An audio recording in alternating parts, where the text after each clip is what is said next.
2020년 주요국의 금융정책, 환율, 주가, 부동산의 순서로 한번 말씀을 드려보도록 하겠습니다. 중국 경제가 침체되고 있는데도 불구하고 위안화가 강세를 보이고 있죠. 강세를 보이는 이유는 뭡니까? 중국의 무역수지 흑자가 계속 커지고 있죠. 미국과의 금융이라든지 투자면에서 거래가 끊어지고 있는 상황에서 무역수지 흑자가 이렇게 늘어나가지고 달러가 중국으로 유입되면서 달러를 이렇게 미국으로 환류를 시켜야 돼. 위안화를 이렇게 유지할 수 있는데 지금 환류가 원활치 않다라는 거겠죠. IMF라든지 글로벌 금융기관들이 예상치는 상당한 엔화 강세를 전망을 하고 있고 원화도 강세를 예상하고 있는 반면에 유로하고 위안화는 약세를 지금 이제 전망을 해놨어요. 이게 제가 말씀드렸던 연구소의 전망치하고 과연 어느 쪽이 가능성이 높을까? 여전히 AI 거품에 따르는 충격 가능성을 내년에 여전히 많이들 이야기를 하고 있어요.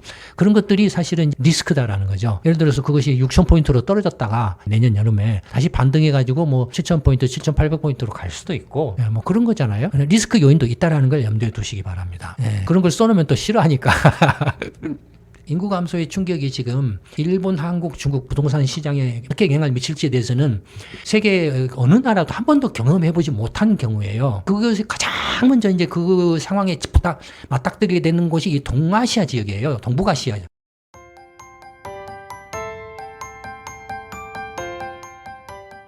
안녕하십니까. 김광수 경제연구소의 김광수 소장입니다. 앞서 2020년 세계경제 전망에서 실물경제 부분에 대한 전망을 이렇게 말씀을 드렸는데요. 이번에는 이제 자산경제 부분에 대한 전망을 말씀드리도록 하겠습니다. 자산경제 부분에 대한 전망은 이제 주요국의 금융정책, 환율, 주가, 부동산의 순서로 한번 말씀을 드려보도록 하겠습니다. 먼저 이제 금융 정책에 대한 전망을 살펴보면 미국, 유럽, 일본, 한국, 중국 이렇게 이제 5개 경제국으로 이렇게 나눠서 권으로 나눠서 말씀을 드려보는데 미국의 이제 FRB의 금융 정책 기조는 현재 이제 파월 의장 체제 하에서는 내년 2026년에 이제 기준금리는 현재 3.5%까지 금리를 내렸지 않습니까? 내년에도 3.5%로 전망을 하고 있습니다. 그래서 기본적으로 현재 파월 의장 체제에서는 신중한 관망 내지는 중립적인 기조 를 내년에도 유지할 전망을 하고 있습니다. 근데 이제 다들 아시는 것처럼 내년 5월 달에 이제 FRB 의장이 바뀌죠. 트럼프 대통령이 자기 말을 잘 듣는 그런 이제 사람으로 이렇게 신임 의장을 임명을 하겠죠. 그러면 당연히 이제 새 그 FRB 의장이 금융 완화를 트럼프 대통령의 의중을 반영해서 금융 완화를 추진을 하겠죠. 금융 완화를 어떻게 추진할 어느 정도까지 할 것인가 물론 막 대놓고 질러대지는 않겠죠. 미국의 이제 경제 상황이라든지 뭐 인플레라든지 이런 저런 것들을 나름대로는 고려를 하겠죠. 새 의장이 이제 내년에 그 5월 달에 취임을 하면 3%에서 2.5% 정도, 그러니까 현재보다도 최소한 0.5에서 1% 정도는 더 내릴 가능성이 있다라고 이렇게 이제 보여집니다. 기본적으로 이제 관세발 인플레는 이제 안정될 것으로 전망을 하고 있죠. 그러니까 FRB가 내년에 미국의 소비자 물가 상승률은 한 2.3%, 2.4% 이 정도로 예상을 하고 있죠. 전망을 하고 있죠. 그래서 관세 충격으로 인한 인플레는 상당히 이제 권에 접어드는 걸로 이렇게 보고 있다라는 겁니다. 그다음에 이제 유럽은 중립적인 금융 정책을 이제 취할 걸로 예상이 된다라는 겁니다. 동결을 한다라는 거죠. 현재 이제 기준금리가 2.15% 정도인데, 이 정도에서 동결을 하든지 아니면은 뭐 2% 정도라는 거죠. 그다음에 유럽의 이제 그 인플레 물가 상승률도 2% 정도에 앞서서도 설명을 드렸죠. 목표치에 수렴을 하고 있고, 다음에 이제 서비스 물가를 조금 이제 관리할 필요가 있다. 뭐 이런 정도고요. 일본의 경우 일본은행은 이제 점진적인 금리 인상을 계속하겠다라고 지금 최근에 이제 일본은행 총재가 발표를 했죠. 12월 달에 금리를 0.25% 인상을 해서 지금 일본은행의 이제 기준금리가 0.75%가 됐는데 내년에도 내년 상반기에 한 번, 또 하반기에 한 번, 경우에 따라서는 뭐 더 추가로 한 번, 그래서 2번에서 3번 정도 내년에 금리를 인상할 가능성이 있다. 2번 하면 0.5%, 3번 하면 0.75%. 그러니까 내년에는 기준금리가 1.25에서 1.5%까지 올라갈 가능성이 있다라는 거죠.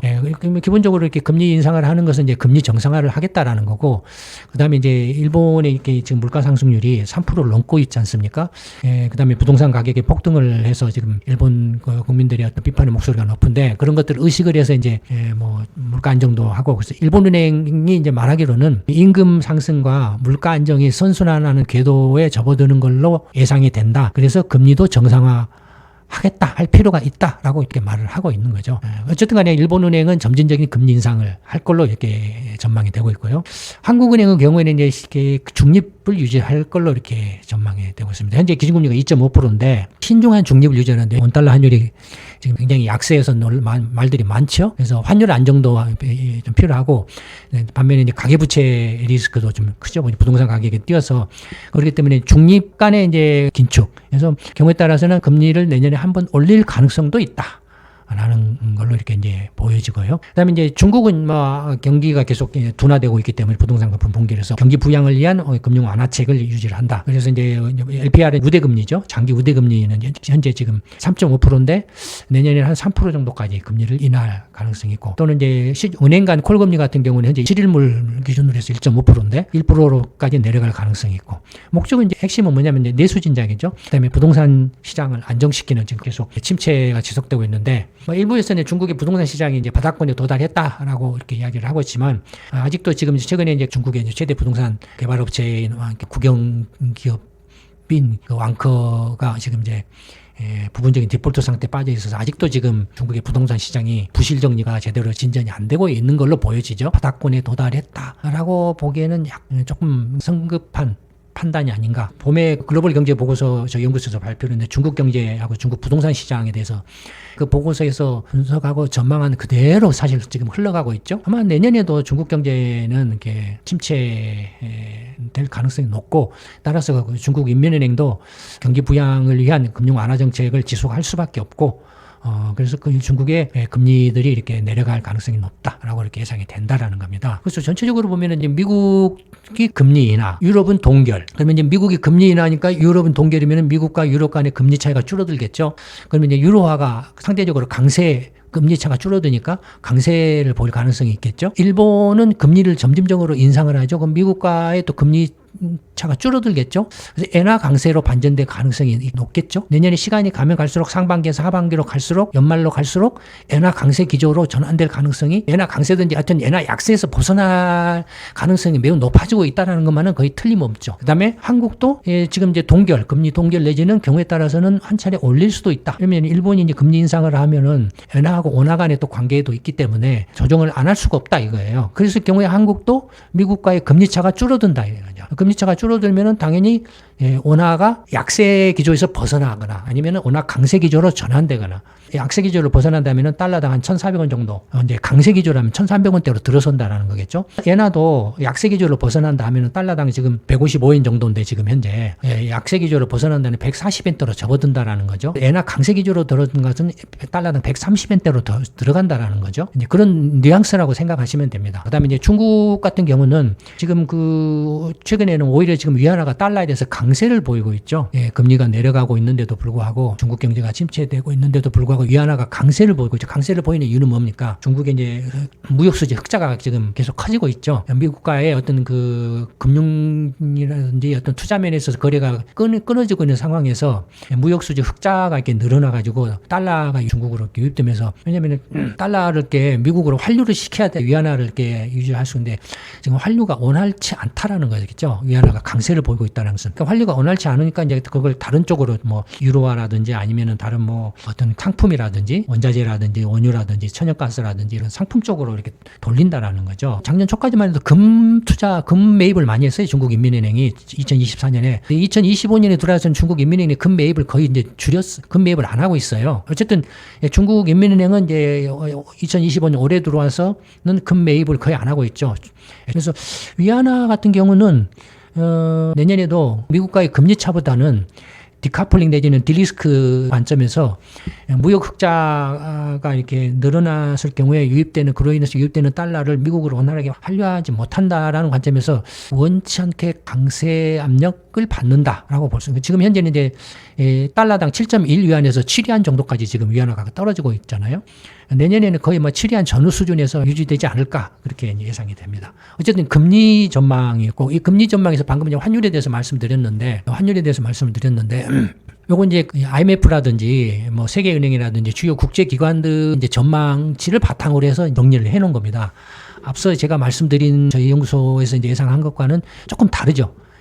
국제 IMF 등이 전망치를 가지고서 정리를 해놓은 거니까, 내년에 한년 전망은 유로 같은 경우는 1.12에서 1.18이니까 유로화가 약세를 보인다 내년에 이렇게 예상을 해놨는데, 앞서서 금리차가 축소되기 때문에 유로가 강세를 보일 가능성이 있다. 약세 속에서도 강세 전환 시도를 한다. 뭐 표현이 그런 것 같아요.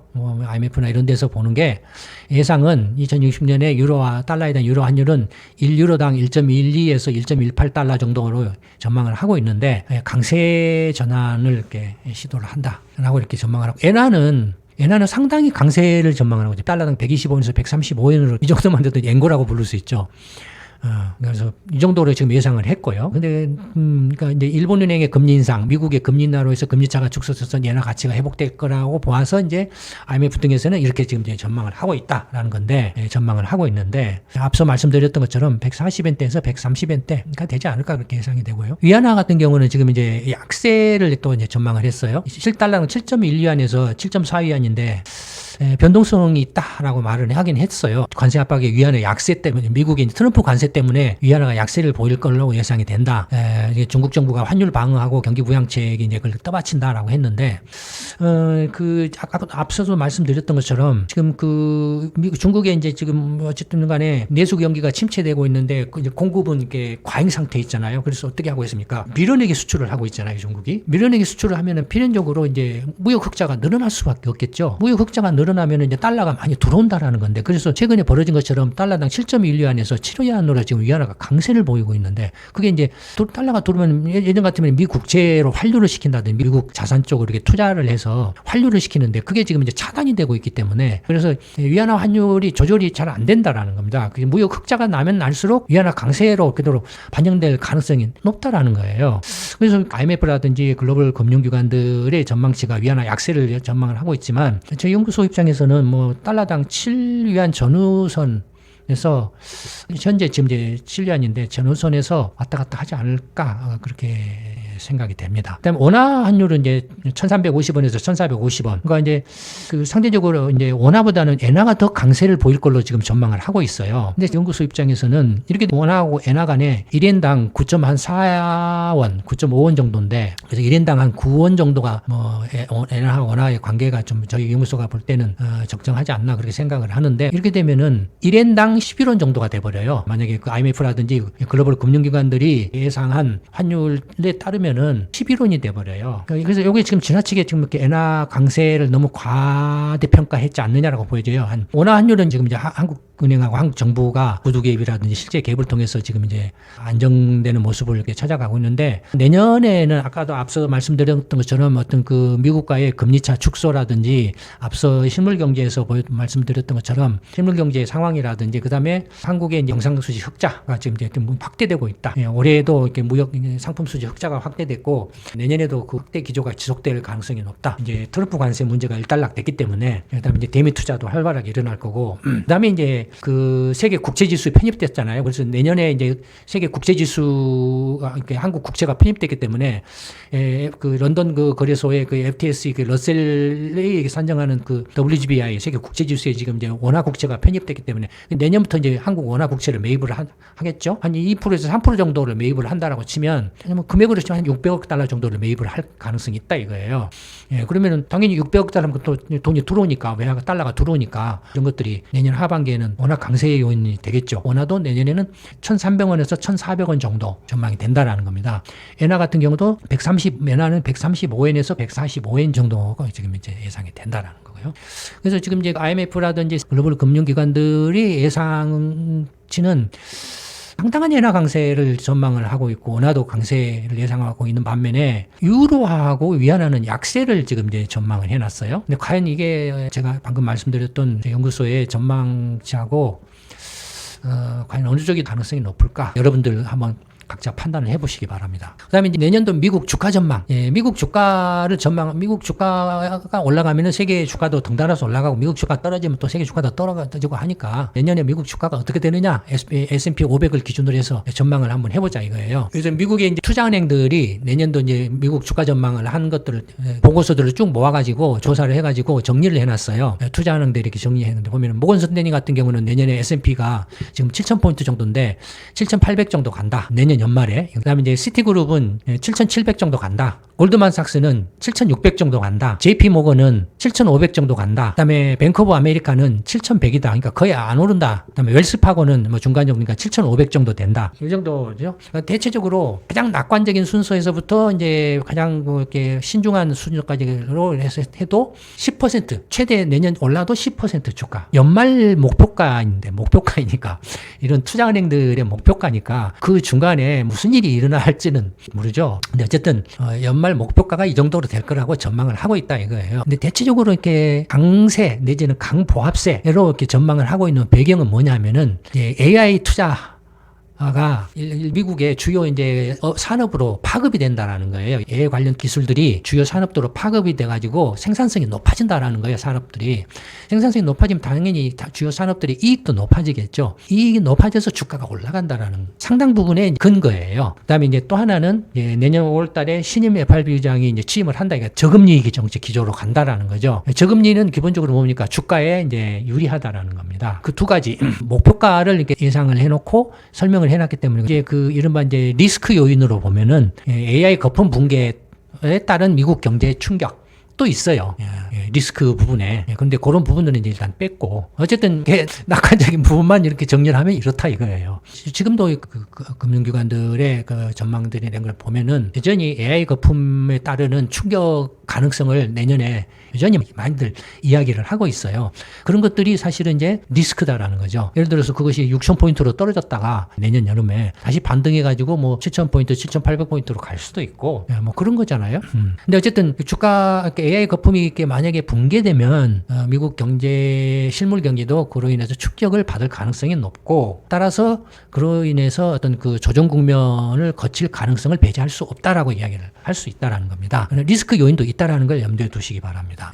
뭐 그런 걸 써놓으면 또 싫어하니까. 그 다음에 이제 부동산 시장 전망에 대해서요. 이제 미국, 유럽연합, 일본, 한국, 중국으로 나눠서 또 이제 부동산 시장을 이렇게 정리를 해놨는데 이것도 이제 그 글로벌 금융기관들하고 각국 정부의 이제 부동산 시장 분석 자료들을 바탕으로 해서 정리를 한 거예요. 미국 같은 경우는 내년 부동산 시장이 완만한 회복을 보이고 있지만 양극화를 보일 거다. 주택이나 상업용은 가격이 반등할 가능성. 왜냐하면 금리가 이게 인하될 거다라는 거죠. 그 다음에 이제 AI 데이터 센터 수요가 급증하고 있어서 AI 데이터 센터를 막 짓기 때문에 그와 관련된 상업용 부동산이 조금 이렇게 가격이 이렇게 올라갈 가능성이 있다. 그다음에 이제 지금 오피스 시장이 그 팬데믹 이후에 이제 공유 오피스들이 그냥 싹 폭삭 이렇게 망가져 버렸잖아요. 그다음에 이제 오피스 재택근무하면서 오피스 수요가 확 줄어들었잖아요. 최근에는 이제 다시 이제 재택근무를 줄이고 이렇게 출근하는 형태로 지금 전환되고 있어서 오피스 수요 시장이 약간 반등하는 그런 모습을 보이고 있는데 근본적으로 그런 오피스 시장이 이제 질적 재편이랄까 구조적 재편이 이제 내년에 조금 이제 뭐 가시화될 것 같다. 그래서 이제 그 상업용 부동산이 반등될 걸로 이렇게 예상된다라는 거예요. 그런데 일부 상업용 부동산의 경우에는 반등될 수 있지만 또 다른 부분의 상업용 부동산은 여전히 침체 국면에서 벗어나지 못할 거라고 이렇게 본다라는 겁니다. 그래서 뭐 양극화 로 이렇게 보고 있고요. 주택 같은 경우는 이제 어쨌든 금리 인하를 하면 조금 이제 주택 시장이 좀 활발하게 좀 돌아가겠죠. 그래서 공급이 이제 늘어나겠죠. 주택 공급이 늘어나면 지금 그 미국 주택 가격이 전에도 말씀드렸습니다. 팬데믹 이후에 주택 가격이 너무 많이 올라가가지고 고점에서 거의 안 움직이고 있어요. 미국 주택 가격이 신규 주택 공급이 늘어나면은 가격이 고점에서 조금 더 조정될 가능성이 있고 중고주택도 신규주택 공급이 늘어나면 그 영향을 받아서 이제 어느 정도 숨통이 튀어서 강보합세가 좀 조정이 될 가능성도 있고 뭐 이런 거죠. 근데 어쨌든 간에 내년에 금리 인하로 해서 미국의 이제 부동산 시장은 다소 활성화될 가능성이 있다. 활성화될 가능성이 있지만 가격은 대체적으로 강보합세 내지는 보합세로 이렇게 예상된다라는 거고요. 유럽연합은 이제 투자 심리가 이렇게 회복되고 있다라고 지금 현재 기준금리가 유럽연합 앞에서 이제 2% 정도, 2.15%까지 내려가서 부동산 투자가 조금 활성화될 걸로 예상된다라는 거고, 그다음에 이제 에너지 효율 규제를 강화하기 하고 있기 때문에 건물이나 주택 같은 경우도 에너지 효율을 이렇게 규제에 맞는 그런 건물이나 주택을 이렇게 이제 지어야 되고, 뭐 이런 것들이 이제 어떤 신규 투자, 신규 부동산 투자를 이렇게 촉진하고 있다. 그다음에 이제 런던이나 파리 등 그 대도시에서 이제 부동산 거래가 활성화되고 있다라는 것들이 앞선 동영상에도 한번 설명해드렸었죠. 세계 주요국의 주택 가격이 가지고 그 팬데믹 이후에 올랐다가 떨어져 하락한 걸로 이렇게 나타나 있죠. 그래서 다시 지금 부동산 시장이 침체돼 있는데 이제 금리 인하가 계속돼서 내년에는 반등할 걸로 이렇게 예상된다라는 거죠. 일본은 이제 완만한 상승세를 유지할 걸로 본다라는 거죠. 지금 이제 일본의 이제 대도시 지역의 맨션을 중심으로 해서 부동산 가격이 폭등을 해버렸기 때문에 이제 거의 이제 더 이상 상승하기가 힘들 정도로 폭등한 상태에 도달하고 있다라는 거죠. 그래서 대도시 중심으로 상승을 하지만 상승률이 굉장히 이제 둔화될 거다. 그러니까 강보합세 정도. 그다음에 이제 금리 인상하기 시작하고 있으니까 당연히 이제 부동산 시장도 이제 주택 시장도 그 압박을 받겠죠. 그다음에 이제 외국인 자본이 이렇게 투자 자본이 유입돼서 도심 지역의 이제 대도시 도심 지역의 재개발 계속되고 있고 뭐 이런 것들이 이제 상업용 부동산은 상승세를 이렇게 보이겠지만은 주택 같은 경우는 이제 금리 인상이 충격 여하에 따라서 보합세 내지는 약보합세 정도가 예상되지 않나 그렇게 생각이 됩니다. 한국의 경우에는 항상 하는 말이 이제 수급 불균형이다, 공급 부족이다, 뭐 이렇게 항상 아파트 가격 폭등하면 공급 부족이다, 공급 부족이다 그런 건데 하여튼 2000년 부터 20년, 25년 넘게 지금까지 계속 아파트 가격 폭등할 때마다 공급 부족이란 말이 되풀이되어 왔죠. 근데 여러분들 실제로 이제 일기 신도시 지역 가보세요. 빈 아파트들이 수두룩하죠. 비어있는. 왜냐하면 비어있고 이렇게 거주를 안 하기 때문에 누가 새도 안 들어와요. 새도 안 들어와요. 예, 그러니까 재건축이나 재개발만 기다리고 있는 거예요. 그러니까 이제 완전히 거의 폐가 비슷하게 돼 있었는 데가 많아요. 실제로 가보면은 일산이라든지 파주라든지 뭐 용인이라든지 이런 데 막 가보세요. 그럼 폐가 비슷한 뭐 비어있는 뭐 이렇게 누가 이제 그 인테리어라도 좀 이렇게 보수를 해놔야 누가 월세든 전세든 들어가서 살 거 아니에요. 근데 그런 거 투자도 안 해요. 그냥 재건축이나 재개발만 기다리고 있는 거예요. 그냥 투자를 안 하고. 그냥 비어 있어요. 어쨌든 간에 그렇게 말을 하면서 뭐 수도권은 이제 강보합, 지방은 약보합, 약세다. 이 앞전에 그 동영상 보시면은 그 한국의 이제 아파트 시장이 이제 대해서 말씀을 드린 적이 있죠. 여러분들 이제 그 아파트 이야기하면 전부 이렇게 감정적으로 흥분부터 먼저 하는 경우가 많은데요. 대부분의 사람들이 감정적으로 대응을 하는데 감정적으로 대응하면 더 못 벌죠. 실제로 그 앞선 동영상에도 말씀드렸던 것처럼 이게 지방 대도시 같은 경우는 지금 하락세예요. 부산이나 대구나 광주나 인천, 뭐 울산 이런 데 하락세예요. 그러니까 지금 그 한국의 지금 이제 아파트 시장, 부동산 시장이 구조적인 지금 전환기에 지금 접어들어 있어요. 접어들어 있어서 지금 인구나 외국인들이 지금 유입돼 들어오는 수도권만 지금 겨우겨우 지금 버티고 있는 상황. 수도권도 특정 지역만 버티고 있지. 수도권도 이렇게 특정 지역을 제외하고서는 역시 지방이나 별 차이 없어요. 한국 경우에는 지금 현재 이제 그 정부의 기관들의 부동산 시장에 대한 전망이나 분석을 보면은 대체적으로 이제 수도권 대 지방으로 양극화된다라고들 이야기를 하고 있고, 공급 부족이다 뭐 이런 이야기를 되풀이하고 있고, 2026년에 이제 입주 물량이 이제 줄어든다라는 거를 이제 말을 하고 있고, 수도권 지역에서 전세가 상승으로 인해서 매매가가 그에 떠받쳐서 올라간다.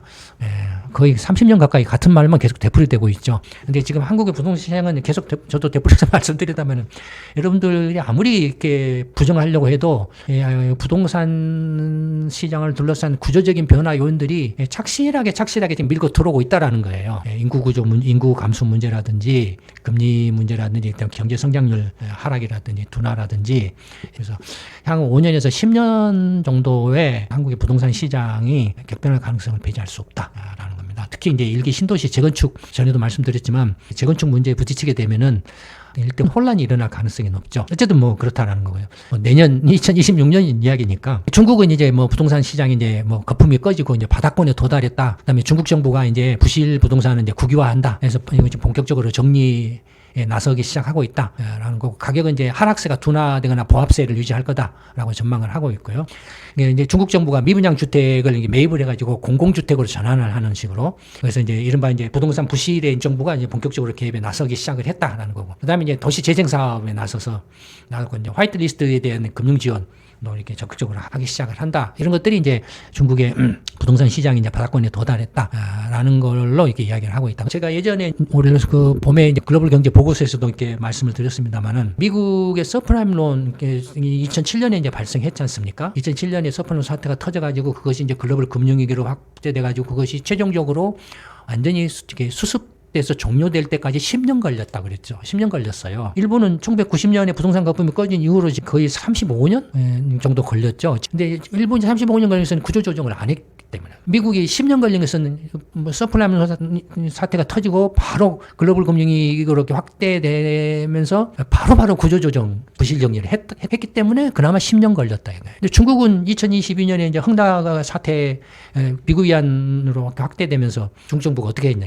구조조정을 안 했다 이거예요. 2022년 미국 서프라임 사태로 기준으로 하더라도 10년 걸릴 경우에는 얼마입니까? 2032년까지 계속 이 부동산 거품 붕괴로 인한 충격이 간다 이거예요. 그럼 2025년이잖아요. 아직 절반도 통과를 안 하고 있죠. 게다가 중국은 어떻습니까? 미국은 바로 이렇게 부실 구조조정을 했다고 그랬잖아요. 중국은 안 했어요. 그러니까 10년이 아니라 15년, 20년 계속 갈 가능성도 있다. 일본처럼 이렇게 장기화될 가능성이 있다 이거예요. 이제 물론 이제 지금 뭐 중국 정부가 미분양 주택을 매입해서 이제 공공주택으로 전환하겠다라고 재생 사업을 하겠다라고 이렇게 나서기 시작을 했습니다만 어쨌든 지금도 이렇게 그 뭡니까? 아까도 말씀드렸던 것처럼 왕크 중국의 최대 그 부동산 개발업체인 국영기업이죠. 왕크가 또 선택적인 파산 부도에 지금 빠져 있을 정도로 아직도 지금 부실이 계속 발생을 하고 있다라는 거예요. 그래서 중국의 부동산 시장이 곧바로 맞게 하락세가 멈추거나 할 가능성은 제가 보기에는 이게 좀 희박하다라고 보여요. 그다음에 무엇보다도 중국도 인구 감소로 전환되고 있다 이거예요. 인구 감소의 충격이 지금 일본, 한국, 중국 특히 동아시아에 앞선 그 부동산 관련한 동영상에서 부동산 가격에 구조적으로 영향을 미치는 요인 해가지고 몇 가지 들어서 설명을 해드린 거 있죠. 동영상을 한번 꼭 참조해 보시기 바랍니다. 한 번도 경험하지 못한 경우에요. 그 인구 감소가 부동산 시장에 어떻게 영향을 미칠지에 대해서는 세계 어느 나라도 한 번도 경험해보지 못한 경우예요. 근데 그것이 가장 먼저 이제 그 상황에 맞닥뜨리게 되는 곳이 이 동아시아 지역이에요. 동북아시아, 일본, 한국, 중국 이 세 개 나라예요. 근데 대충 예상을 할 수는 있죠. 사람이 없는데 지어놓은 집이 일단 뭐 이제 빈집이 될 수밖에 없고 폐가가 될 수밖에 없고 폐가가 되면은 도시가 죽고 도시가 죽으면 이제 경제도 이렇게 활력이 떨어지고 성장력도 둔화되고 뭐 이런 상황이 벌어지고 그다음에 이제 집중 현상이 일어나겠죠. 어떤 생활하기 편리한 도시 지역으로 대도시 지역으로 집중 현상이 일어나겠죠. 그런 상황이다 이거예요. 근데 어쨌든 뭐 이건 긴 이야기이고 2020년 내년에는 뭐 일본은 뭐 약간 강보합세 대도시 지역을 중심으로 해서 강보합세 한국은 뭐 양극화 수도권과 지방의 양극화 중국은 이제 뭐 하락세가 둔화되거나 바닥권에 도달한다 뭐 이런 정도라고 이렇게 이제 전망이 된다라는 겁니다.